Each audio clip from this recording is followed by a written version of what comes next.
காலையில இருந்து எவ்வளவு வேலைதான். ஏய், ஷ், என்ன படிக்கிறார்ல.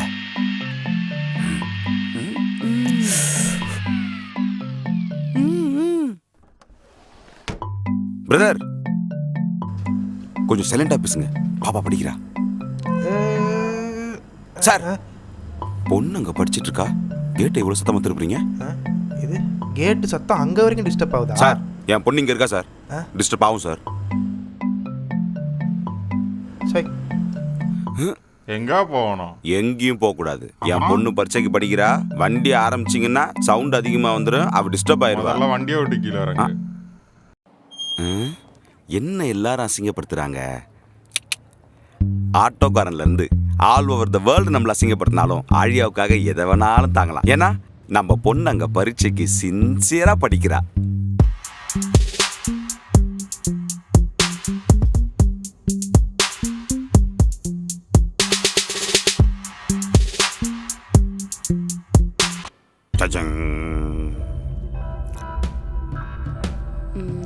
அப்பாடா, அப்படின்னா ஓகே, அவள பாஸ் பண்ணிடுவா.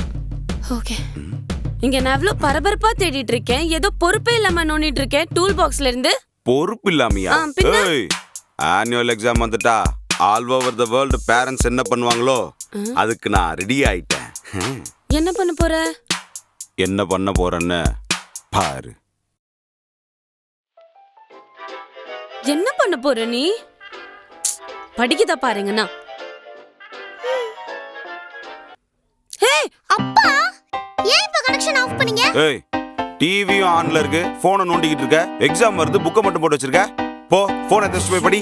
உங்களே போங்கப்பா, எப்ப பார்த்தாலும். இப்ப என்ன பண்ணீங்க? ஒரு பொறுப்பான அப்பாவா ஆனுவல் எக்ஸாம் வர பொண்ணுக்கு டிவியை காட்டக்கூடாதுன்னு கேபிளை கட் பண்ணிருக்கேன்.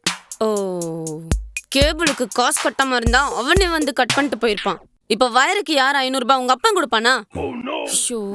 பொறுப்பான அப்பாவா இருக்கலாம்னு பார்த்தா, ஓ, சுவிட்ச கூட ஆஃப் பண்ணிருக்கலாமோ. பொண்ணு பாஸ் ஆயிடுவா.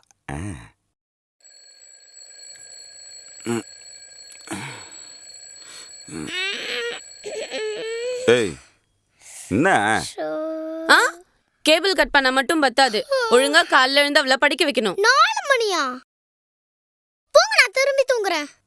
ஆழியா, ஆழியா, எழுந்துருமா. ஆழியாம்மா, இங்க பார், எழுந்துரு. 4 மணிக்கு பிரம்ம முகூர்த்தம், சரியா? இந்த டைம்ல படிச்சா நல்ல மண்டையில ஏறும். நல்லா படிச்சு பெரிய ஆள் ஆகணும்ல.